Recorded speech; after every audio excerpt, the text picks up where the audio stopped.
Poor girl sings in talent show to help her mother, without knowing the judge is her grandfather. "Adaobi, get up!" the nurse shouted as she gently pushed the chair beside the bed. "You need to get some rest." But the 8-year-old girl didn't even blink. Sitting in the armchair, her eyes fixed on her mother's motionless hand, she didn't respond. She simply held Ifeoma's cold fingers tightly, as if that alone could somehow wake her up. In the corner of the room at Ikoyi General Hospital, the beeping of the heart monitor filled the silence with its steady rhythm. The air was cold, laced with the smell of alcohol and disinfectant. A thin blanket barely covered the fragile body of the unconscious woman. Adaobi's eyes burned from staying awake for so long. Still, she didn't move. "Mommy, please," she whispered, her voice hoarse. "Wake up. I need you." No response. Her eyes welled up, but she took a deep breath and swallowed her tears, just as she had been doing for days. Since the accident, Ifeoma hadn't opened her eyes, not even once. It had been a split-second mistake, a motorcycle, speeding fast, and her mother's body thrown onto the pavement as she tried to protect her daughter. Adaobi was unharmed, but inside, it felt like she'd been hit too. The door creaked open slowly. Adaobi turned and saw the thin figure of Aunt Ruka, their neighbor from the crowded housing block, step in holding a plastic bag. "Adaobi, my angel," she said, approaching gently. "It's almost 7 in the evening. You haven't eaten all day?" The girl shook her head, still holding her mother's hand. "I brought sweet bread and hibiscus juice. Come, let's go outside for a bit," Ruka offered, carefully opening the bag. "No, Auntie. I want to stay here." "What if she wakes up and I'm not here?" Adaobi replied, her eyes locked on her mother's pale face. Ruka sighed. The woman, now in her 50s, was known in the neighborhood for helping everyone she could, but even she knew her hands were tied this time. She slowly sat on the edge of the bed, on the opposite side. "My dear, what are you and your mum going to do now? No one's come to help. No family." Adaobi lowered her gaze. She remembered a conversation she overheard between 2 nurses earlier. Hospital bills were piling up, and rent, already 2 months overdue. As kind as Ruka was, there was no way she could cover all of that. "Aunt Ruka," Adaobi began, her voice barely audible, "do you know anywhere I can make money?" The woman's eyes widened. "But, my child, you're just a little girl. You're too young to work. I can do it. For Mommy, I'll do anything." Ruka paused, moved by the girl's determination. Her eyes welled up before she remembered something she had heard earlier at the market. "Wait, I just remembered.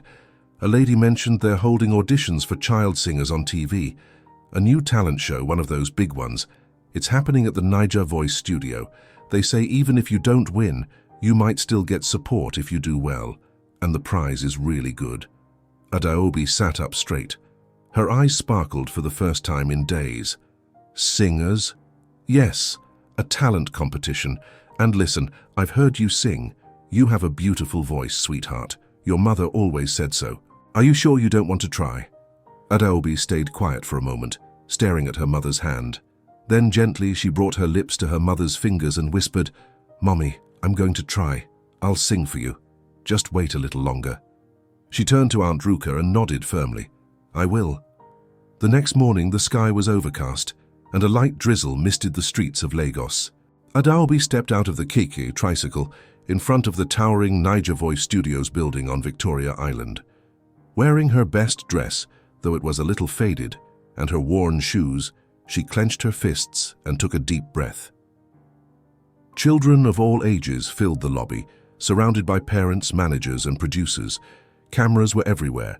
Colorful banners lined the walls. Coordinators shouted instructions, and even some famous artists walked through the space. It was another world. A world that didn't seem to have space for someone like her, but she couldn't turn back now.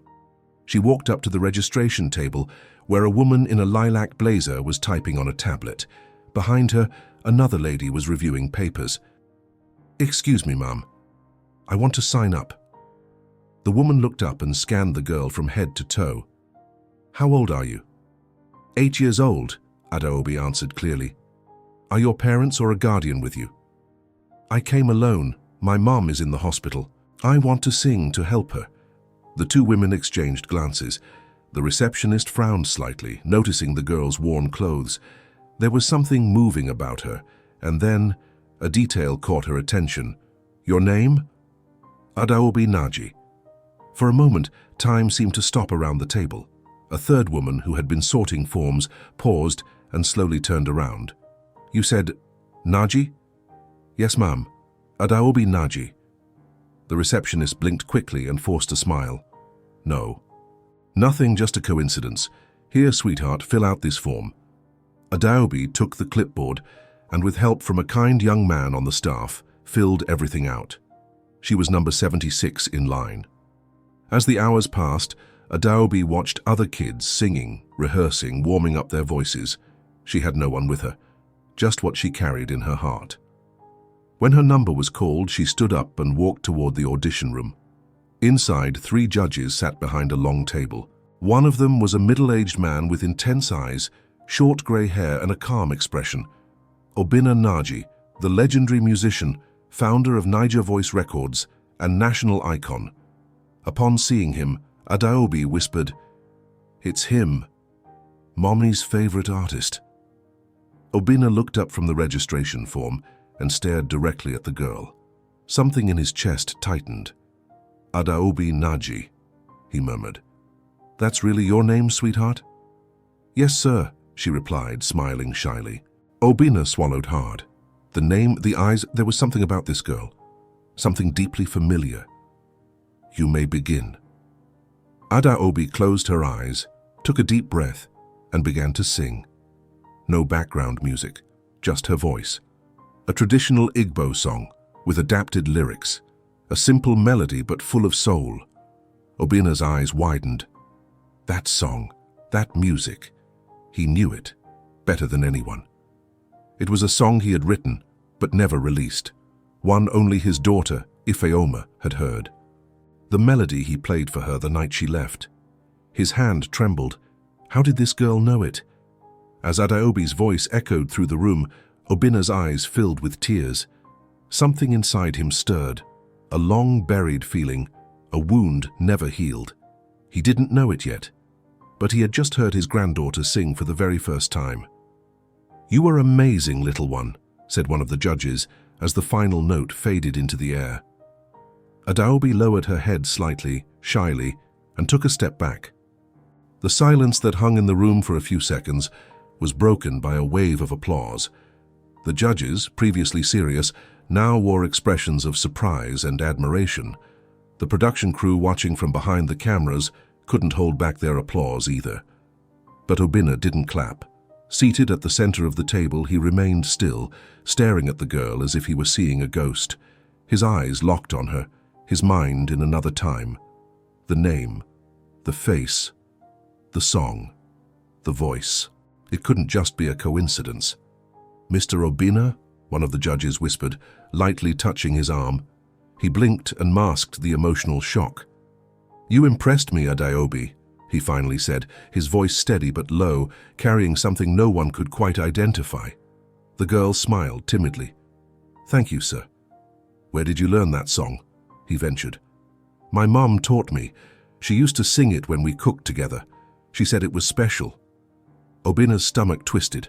That song wasn't on any album. He never recorded it, never showed it to anyone, not even his closest friends at the label.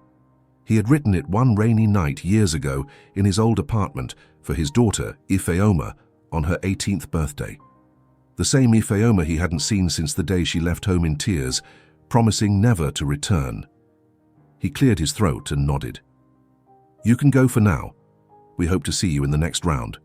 Adaobi thanked him, bowed her head, and left the room. She walked quickly through the halls back to the main lobby, where dozens of kids still waited for their auditions. Some looked at her in surprise. Others looked away. Adaobi didn't know if that was good or bad. At the end of the day, the list of contestants who had made it to the next round was posted in the main hall. A crowd of parents and children rushed to check the results. Adaobi made her way slowly, pushed along by the chaos. There, At the top of the list, Adaobi Naji. Her eyes widened. She hadn't expected that. A smile slowly spread across her lips. "I made it," she whispered, eyes shining. But not everyone was happy with the result. Across the lobby, 3 older boys, all wearing brand-name clothes and spotless sneakers, watched her with crooked smiles. "That's the poor girl who came by herself, right?" said the first. "Yeah. Word is she already got a pass straight to the top, thanks to Mr. Obinna," added the second, making air quotes. "Bet she's his pet project." "Some long-lost granddaughter or something," the third chimed in. Adaobi didn't notice the looks. She was too busy slipping the confirmation paper into her pocket. In the days that followed, rehearsals began. The selected children were called back to the studio for vocal training and program guidance.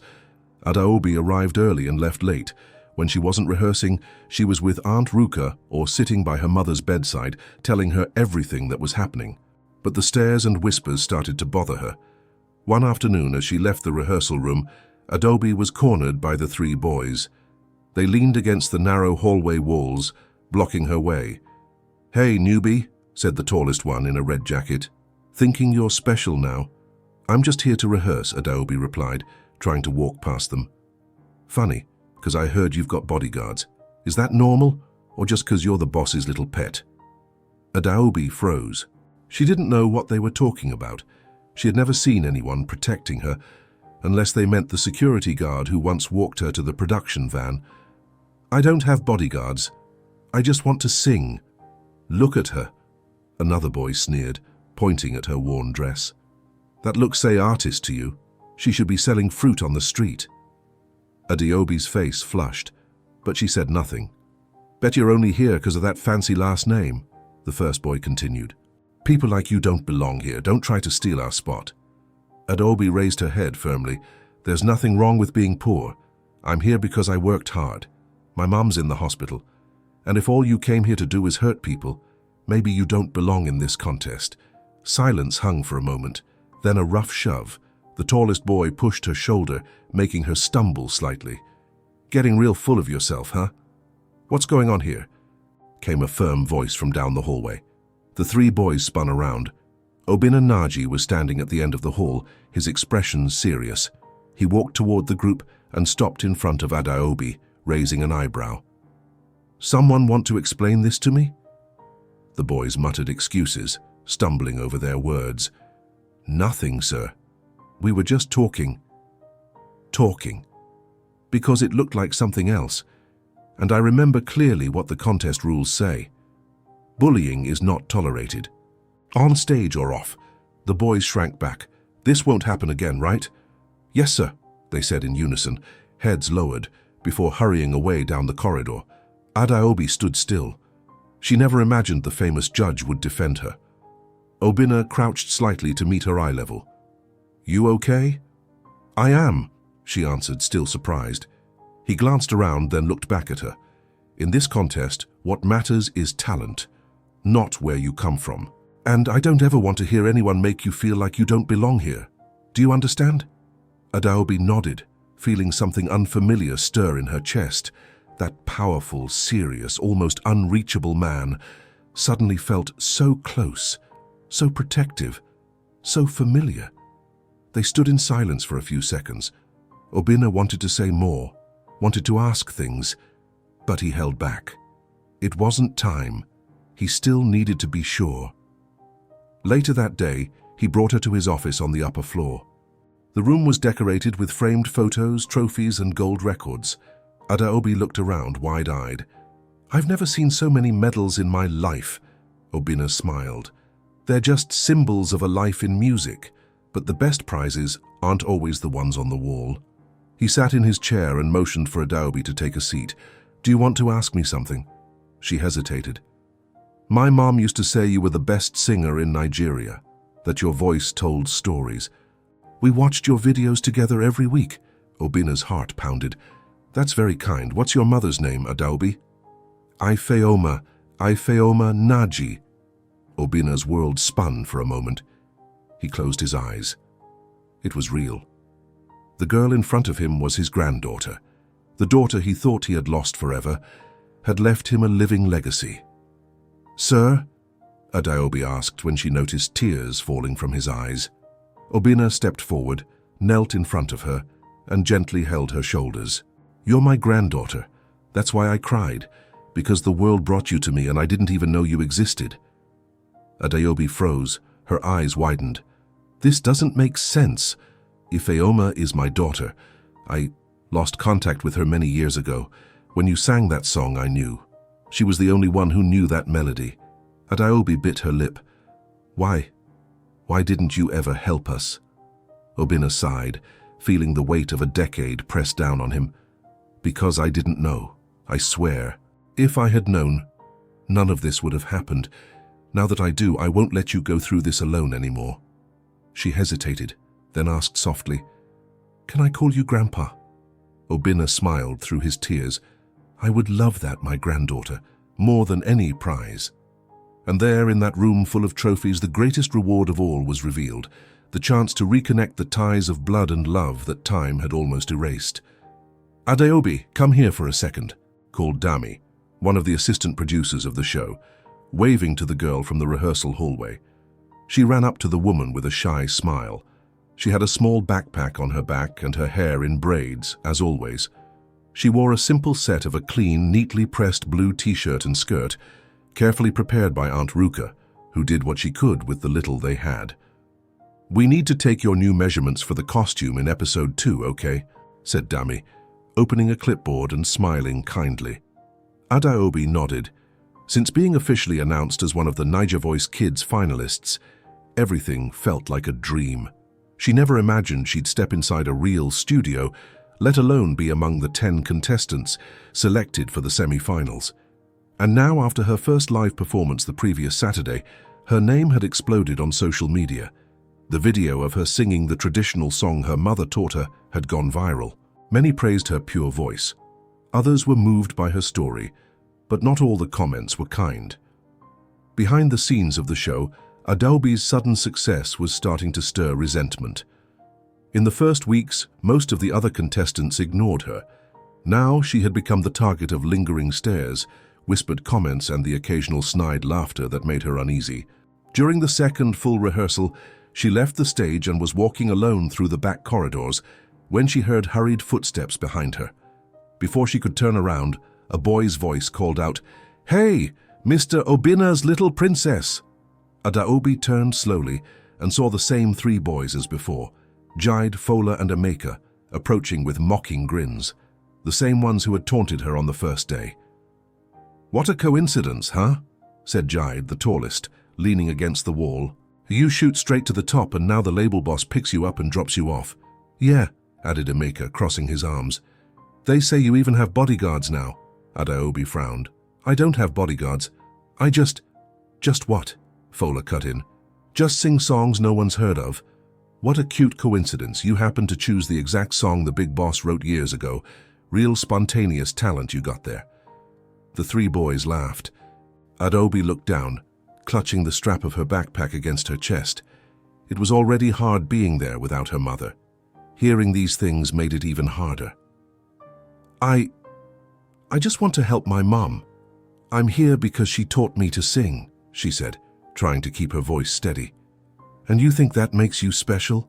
Jide sneered. "You shouldn't even be here. Look at yourself. This place isn't for people like you. You came from an alley, not a music school.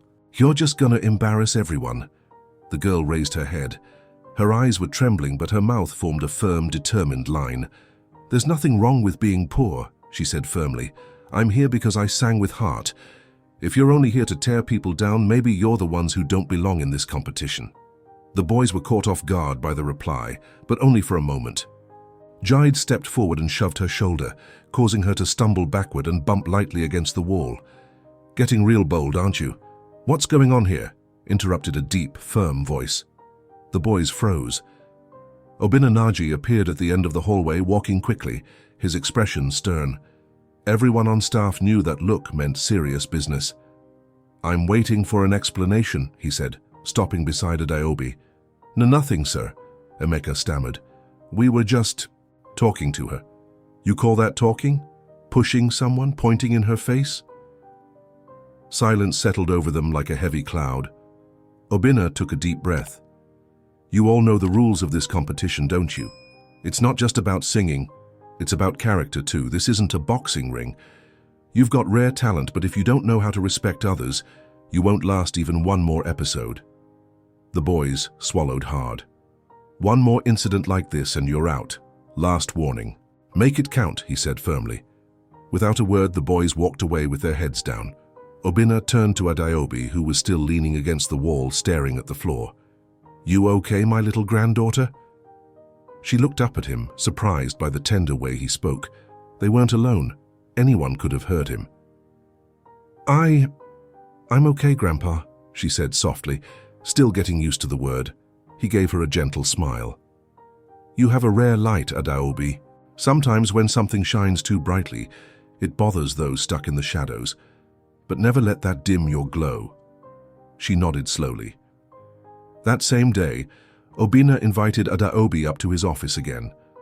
The place no longer seemed intimidating. She now recognized the portraits of famous musicians, the golden trophies, the discreet photo frames, including one with a faded image of a smiling young woman Adaobi was beginning to identify as her mother. Obinna was standing by the piano. You know, my granddaughter. When you sing, your voice reminds me of your mom's, but it's more than that. There's real emotion in it. Do you want to learn more? Yes, Adaobi said, eagerly sitting in front of the keyboard. Mom taught me a few songs, but I've always wanted to really learn how to play. Obinna sat beside her, placed his fingers on the keys, and played a soft chord. Then he gently took her hand and guided her across the notes. Then, let's do this together. In the days that followed, between rehearsals and hospital visits, the two grew even closer. At the studio, the staff began to notice. Dami, the producer, smiled every time she saw them together. The sound technician started calling Adaobi our little star. But no one knew the truth. No one but them. One night, after a long rehearsal, Obinna took Adaobi to the hospital. It was the first time he had accompanied his granddaughter to Ifeoma's room. Seeing his daughter's motionless body, now surrounded by machines and wires, Obinna had to hold himself back from falling to his knees. Adaobi stood by the bed, gently stroking her mother's hand. Mummy, you need to wake up. There's someone new waiting for you now, someone you know very well. Obinna stepped closer, placed his hand on the other side of the bed, and finally spoke, his voice barely above a whisper. Ifeoma, my daughter, forgive me. I didn't know. I never knew what happened. But I'm here now, and I promise I'll take care of you both. I won't fail again. Adaobi looked at him, moved. Right in front of her, she wasn't just seeing a grandfather, but a broken man trying to rebuild himself.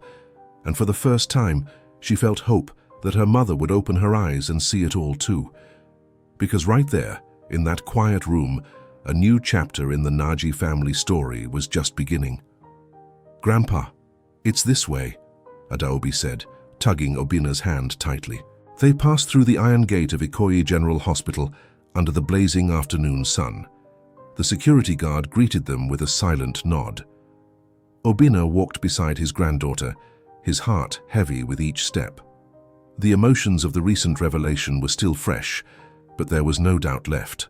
Adaobi was his granddaughter, and now he was about to see the daughter he hadn't laid eyes on in almost a decade. They climbed the stairs to the second floor, Corridor C, room 207. Every one of Obinna's steps echoed in his head like a hammer of memories. The hospital felt colder than it should. The beige walls were worn with time and neglect. The air was thick with the smell of antiseptic, medicine, and sweat. When they reached the door, Adaobi stopped and turned to him. Grandpa, are you okay? He looked at her, taking a deep breath. I'm not sure, my dear. It's been so long. I don't know what I'll find. She squeezed his hand in silence, then slowly pushed the door open. Ifeoma lay in bed just as before, pale still, her dark hair spread over the pillow, machines tracking her slow heartbeat. A bouquet of wilted flowers sat in the corner of the table.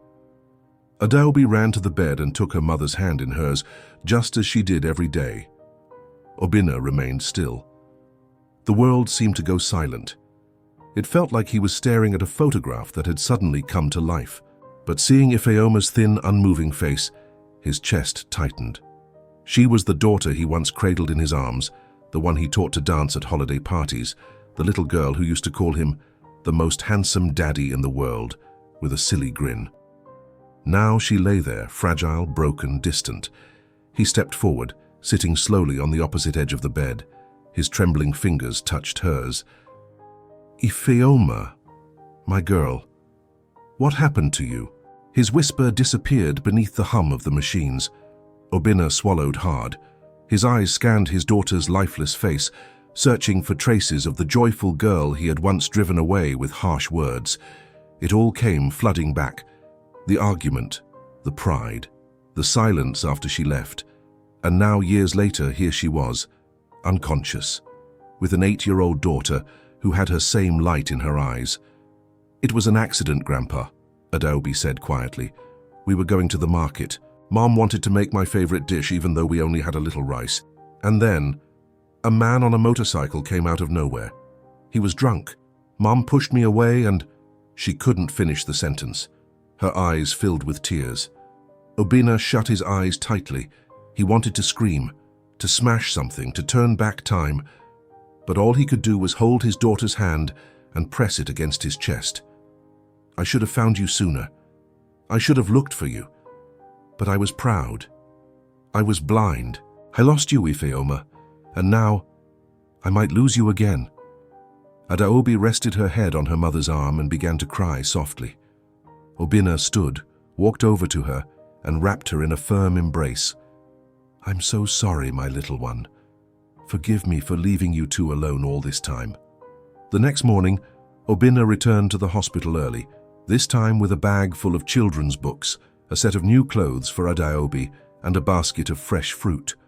The girl waited for him in the lobby, beaming. "I brought something for you," he said, handing her a recorder flute. "Is it real?" she asked, eyes wide with excitement. "It is. You can learn to play. Then we'll play together." Their routine changed. In the mornings, Adaobi rehearsed at the studio with the other contestants. In the afternoons, they visited the hospital. She read to her mother, played the flute. Obinna stayed close, watching everything, quietly trying to piece his family back together. That Wednesday, during lunch at the hospital cafeteria, Obinna placed a hand on his granddaughter's shoulder. "Adaobi, did you know your mother used to sing beautifully?" "Mom, I only heard her sing at home. She never sang on a stage, because she never wanted to show the world, but she had one of the most beautiful voices I've ever heard.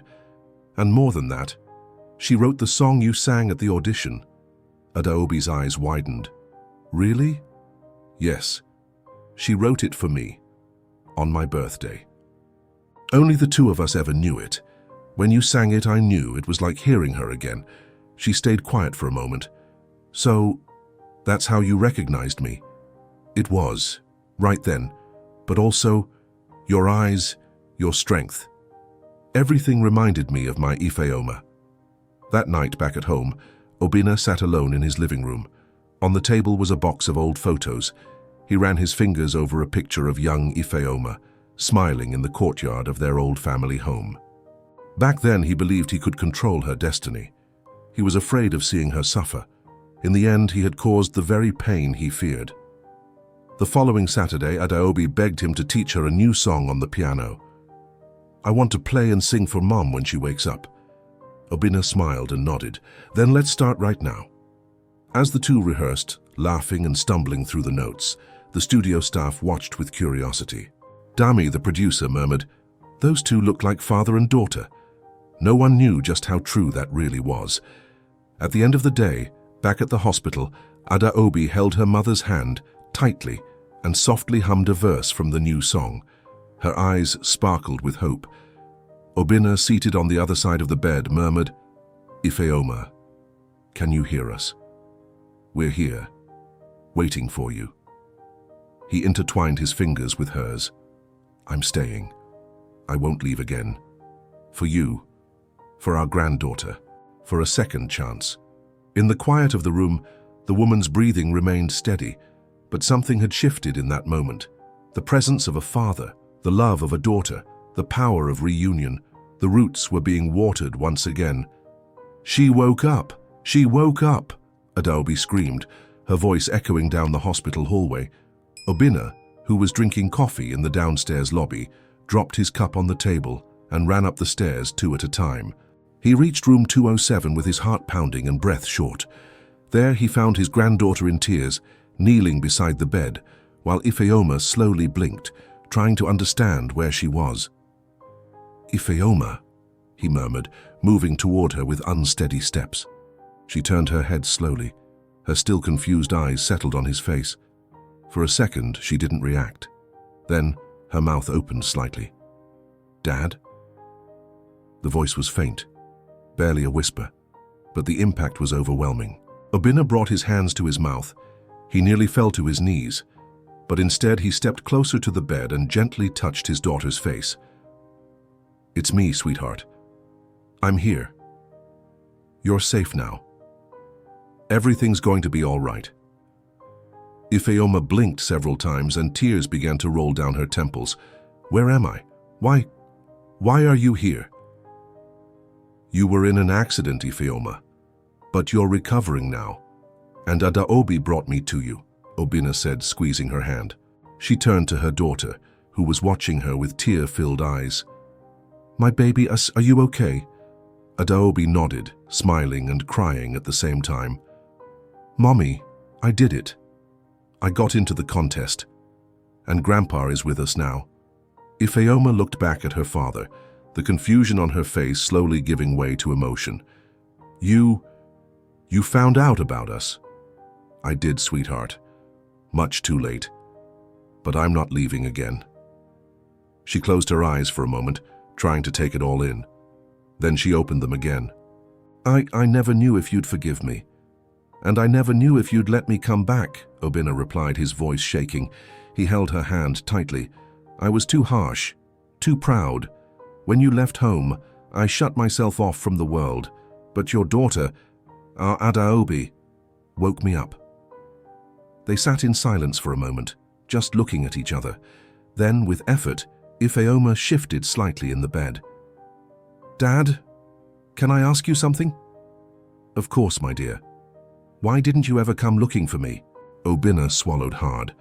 "Because I thought you'd never forgive me. I thought you hated me." She lowered her gaze. I was scared. The day you kicked me out, I had just found out I was pregnant. I wanted to tell you, but you told me to leave." "If I had known, Ifeoma, I swear I would have done everything differently. You and Adaobi would never have gone through this." Adaobi, who had remained quiet, gently took her mother's hand. "It doesn't matter anymore, Mommy. We're together now." Ifeoma smiled through tears. The weight of the years was finally beginning to lift. In the days that followed, news of Ifeoma's return to consciousness spread through the studio.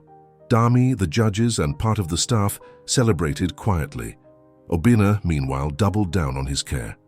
He hired the best private doctors, moved her to a better hospital suite, and spent the nights beside her bed, sleeping in a chair, with Adaobi curled up on the couch. Each morning brought a new milestone. Ifeoma began moving her hands, then her arms. She asked for a brush to fix her daughter's hair, then she asked for a warm meal. Slowly, she was regaining not just her strength, but the light in her eyes. One quiet afternoon, Obinna and Ifeoma sat talking alone in the room while Adaobi slept on the couch. "Dad, why did you cry so much when you heard the song?" "Because that song was the connection I thought I had lost, the one you wrote for me. The melody from our last night together." Ifeoma nodded. "I taught it to Adaobi because, even after everything, that song was still the symbol of our love. I could never let it go." Obinna held his daughter's hand and kissed it gently. "That's why I love you even more, because even when everything fell apart, you still kept the most beautiful part of our story alive." That same week, he called a full staff meeting at the studio. Technicians, producers, singers, and admin employees gathered in the rehearsal hall. Obinna stepped onto the small stage with Adaobi beside him. He raised a hand for silence and, standing before everyone, said, "I'd like to officially introduce my granddaughter, Adaobi Naji." The girl who moved the whole country with her voice, and who gave me back the most precious thing I'd lost, my daughter. The room murmured in surprise. Some smiled, others exchanged shocked glances. And I'm thrilled to say that Ifeoma, my daughter, is recovering. She's alive, she's coming back. And yes, we're becoming a family again. Applause echoed through the hall. Dami was the first to run up and hug Adaobi. Other staff members lined up to congratulate her. For the first time, the girl felt truly accepted, not just as a contestant, but as someone who belonged there. Hours later, back at the hospital, Ifeoma stood with the help of a walker, practicing her first steps. Obinna watched with tears in his eyes. "You're doing amazing." "It's because I have reasons to get better," she replied with a smile. "I have my daughter, I have you, and I've got a whole life to rebuild." Obinna stepped closer. "Let's rebuild it together." She cupped his face with one hand. "Dad, there's something I need to tell you." "What is it?" "All these years, I never stopped hoping that one day you'd knock on the door." He didn't answer. He just held her tightly. That night, for the first time in many years, the three of them, grandfather, daughter, and granddaughter, sat together at a table in the hospital cafe. Over simple plates of jollof rice and grilled chicken, they laughed, talked, and sang softly. And as Adaobi dozed off in her mother's lap, Ifeoma looked at her father and whispered, "You came back to us. That's all I ever needed." Obinna smiled, gently stroking his granddaughter's hair. "I'm not going anywhere. From now on, it's only forward." And in that moment, a new story was being written, not about what was lost, but about what had finally been found. "Dad, it's time," Adaobi shouted, running down the hallway of the production studio with her backpack slung over her shoulder and her costume in her hands. Obinna straightened his jacket in a rush and grabbed the sheet music that had fallen to the floor. "I'm coming, my little one. Start warming up your voice." The main studio at Niger Voice was buzzing that morning. It was the grand finale of the show, and Adaobi was one of the top contenders for the prize. Journalists, influencers, and family members of the contestants packed the backstage area. Lights spun, cameras were adjusted, microphones were tested one last time. Obinna watched everything with a mix of pride and nervousness. Ever since he had publicly revealed that Adaobi was his granddaughter and Ifeoma his daughter, the media had exploded with headlines. Niger Voice judge reveals granddaughter in show's final episode. The song that reunited a father, daughter, and granddaughter, girl who sang to save her mother, moves a nation. The publicity overwhelmed Ifeoma a bit, but she was happy. Now, fully recovered and back on her feet, she lived with her father in his old house in Ikeja, together with Adaobi. The three were slowly discovering what it meant to live as a family. Obinna took his seat in the section reserved for senior staff and finalists' families. He wore a traditional grey agbada and a fila hat in the colours of the Nigerian flag. Beside him, Ifeoma was radiant in a light blue Iro and Buba, smiling and emotional. When the host announced Adaobi's name, the crowd erupted in applause. The girl stepped onto the stage with steady steps, though her eyes shimmered with emotion. Her brown and gold dress swayed gently as she walked to center stage. "Good afternoon, everyone," she said into the microphone with a shy smile. "This song is for my mum and for my grandfather, because they're the ones who taught me how to sing from the heart." The first notes played. A soft piano filled the air. Adaobi closed her eyes and let her voice rise, a pure, sweet and vibrant sound, like every word was a petal carried by breath. Ifeoma covered her mouth, overcome with emotion. Obinna squinted, holding back tears. Around them, judges and audience members were visibly moved. The song seemed alive, more than just music. It was a story, a reunion, a prayer. When she finished, the studio went silent for a heartbeat. Then a wave of applause and cheers erupted through the room. Adaobi smiled, her eyes misty. As she came off stage, she ran straight into the arms of Ifeoma and Obinna. "You were amazing," Ifeoma said, hugging her daughter tightly. "I sang for you, for everything we went through, for everything we built," Adaobi replied, unable to stop smiling. "And you brought us together with that voice, my girl," said Obinna. No matter the results, you've already won. A few hours later, after the recording, the family drove home in silence. Adaobi sat in the back seat, leaning against the window, her expression calm. The fatigue of the performance was catching up to her, but there was something else. "Is everything okay, Adaobi?" Ifeoma asked, turning in her seat. "Yes, Mommy," she replied, hesitating. "I just realized you both forgot something." "Forgot?" Obinna frowned, concerned. "Today is my birthday." Silence. Ifeoma's eyes went wide. Obinna smacked his forehead gently with his palm. "Oh no, Adaobi." The girl tried to force a smile. "It's okay. I know there's been a lot going on. Competition, doctors, the press. It's not a big deal." Obinna and Ifeoma exchanged a quick glance. They got home and walked through the front door. The living room was dark, lit only by a faint light. Did the power go out?" Adaobi asked, suspicious. Before anyone could answer, the lights switched on and a chorus of voices shouted, "Surprise!" Balloons flew, confetti rained from the ceiling, and a colorful banner on the wall read, "Happy Birthday, Adaobi." Aunt Ruka, staff from the studio, fellow contestants, and even members of the hospital team were all there, smiling and clapping. A huge cake, topped with whipped cream and a big number 9 sat proudly at the center of the table. Adaobi covered her mouth in shock. "You remembered?" "How could we forget the birthday of the girl who changed all our lives?" Obinna said, kneeling in front of her. "You are our gift. And you deserve to be celebrated every single day," Ifeoma added, hugging her daughter from behind. Tears streamed down the girl's face.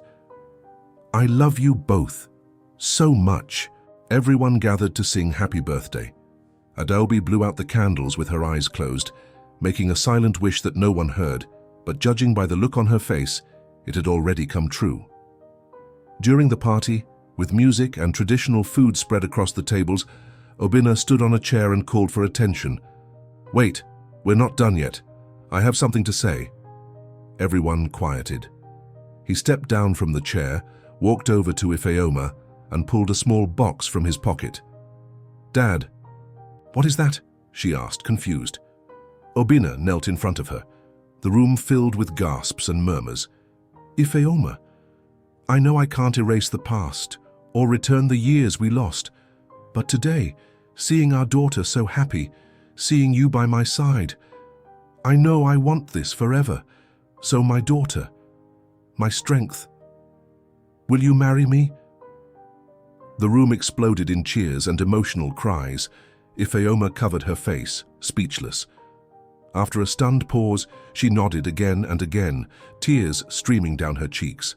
"Yes, 1,000 times yes, Daddy." Obinna slid the ring onto her finger, and the two embraced tightly. Adaobi ran over to them, laughing and crying all at once. "Now we're really a family." Everyone applauded as the three of them hugged. That night, under the Lagos sky, the Naji home filled with music, laughter and promises. And for the first time in a very long time, none of them feared tomorrow. "Zane, come here now," Ifeoma called from the porch, waving her hand with an expression that was impossible to read. Obinna stepped out of the living room, still holding his newspaper, slightly confused. "What is it, sweetheart? Is it something with Adaobi?" "No, it's about you. Sit down," she said, pointing to the wicker chair beside her. He obeyed, still trying to guess what could be so urgent. Then Ifeoma pulled a small brown box from the pocket of her dress and placed it on his lap. "Open it." Obinna frowned, picked up the little box and carefully lifted the lid. Inside were 2 tiny pairs of knitted baby booties, one blue, one pink. He went silent for 3 seconds, then blinked rapidly, as if trying to make sense of what he was seeing. "This can't be. It can. And it's true. I'm pregnant. With 2, Ifeoma replied, smiling like a schoolgirl. Obinna dropped the newspaper, set the box aside, and jumped to his feet. "Twins!" "Twins," she confirmed, amused by his reaction. "My God!" he exclaimed, laughing nervously. This is incredible. It's unreal." He hugged her so tightly she nearly came off the ground. Ifeoma laughed, leaning against his chest. "I'm glad you're excited." "Excited? I'm over the moon. My family is growing. This is more than I ever dreamed of." In the days that followed, Obina's joy turned into near excessive attentiveness. He followed Ifeoma around the house with a pillow under his arm so she could sit comfortably wherever she went. If she coughed, he appeared with herbal tea. If she stretched, he rushed in to ask if it was a contraction. One morning, Ifeoma was in the kitchen frying eggs when he burst in, wide-eyed. "What do you think you're doing in here?" "Eggs," she replied casually. "You should be sitting down. This smoke, what if you slip?"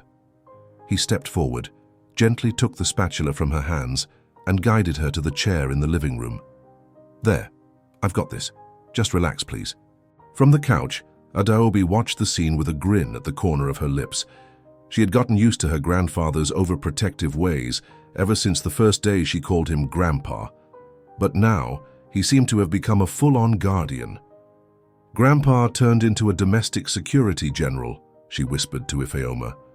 The weeks went by, and Ifeoma's belly grew more visibly by the day.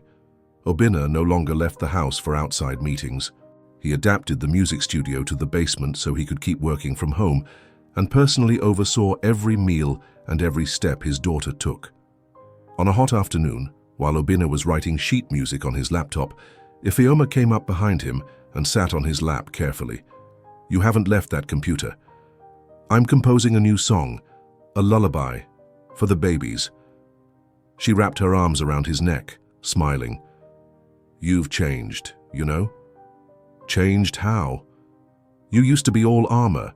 Now you're like a nervous boy on his first date." Obina laughed and turned to face her. "With you, every day feels like a first date." They kissed, forgetting the world around them, until a knock at the door interrupted the moment. "Mom, there's someone in the living room," Adaobi announced from the hallway. The couple quickly composed themselves and followed her to the living room. When they arrived, they froze in place at the sight before them. It was Ifeoma's mother and father. Time seemed to stop. Ifeoma brought her hands to her mouth, stunned, her body tensed. Since the argument that had driven her away from them, she hadn't seen them once. "Mom, Dad, how did you find me?" Her mother stepped forward, eyes already glistening with tears. "We saw you on television, my child, you and your little girl, and Obina. When we saw Adaobi's face, we knew it was you." She came closer and, without waiting for permission, wrapped Ifeoma in a tight embrace. "My baby, forgive me. All these years with no word, I thought I had lost you forever." Her father stood still for a moment. His eyes were red, but steady. "We were wrong, Ifeoma. We let anger win, tradition, pride, and we forgot to love you the way you deserved. We didn't earn your silence, but we hope we can earn your forgiveness." Obina stepped beside his daughter, placing a hand gently on her back. "They came in peace, sweetheart." Ifeoma looked at her parents for a long moment. Then, crying, she stepped forward and embraced them tightly. The three of them joined in a silent cry, heavy with regret, but light with reunion. "I forgave you a long time ago," she whispered. "I just didn't know if you still wanted me back." "We do. Now more than ever," her mother replied, sobbing. Watching from a distance, Adaobi ran over and wrapped her arms around her grandparents.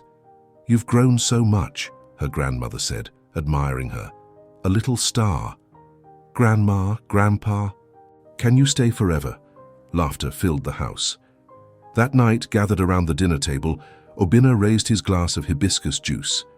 "To family, to the mistakes we forgive, the bonds we rebuild, and the babies on the way." "To family," everyone echoed, clinking glasses. And there, in that room full of memories, promises, and new hopes, they understood that it didn't matter what the past had taken. What had been found again was stronger. The home was finally complete. And soon it would be filled with two more tiny heartbeats under the same roof. "Zane, my water just broke," Ifeoma shouted, eyes wide as she sat on the living room couch. Obina dropped his glass of juice, spinning around in shock. "What? My water broke, Zane. I'm in labor. For a second, he froze. His mouth opened, but no words came out. Only after Adaobi yelled from down the hall, "Dad, do something!" did he snap out of it and dart across the house. The hospital, the bag, the car. Wait, where's the bag? In the bedroom next to the dresser where it's always been, Ifeoma shouted between contractions, trying to brace herself against the armrest of the couch. Okay, right. Bag, hospital, car. Breathe, Ifeoma. Just breathe. The one who needs to breathe is you, Dad, Adaobi said, barely holding back a laugh. Obinna reappeared a second later, bag in hand, looking utterly panicked. Let's go, quick! Adaobi, help your mother, gently. I'm fine, said Ifeoma, walking in slow, controlled steps toward the door. I just want the babies to come safely. In the car, Obinna was a mess of sweat and nerves. His hands shook on the steering wheel, and his foot on the gas was twitchy. At one point, he accidentally threw the car into reverse.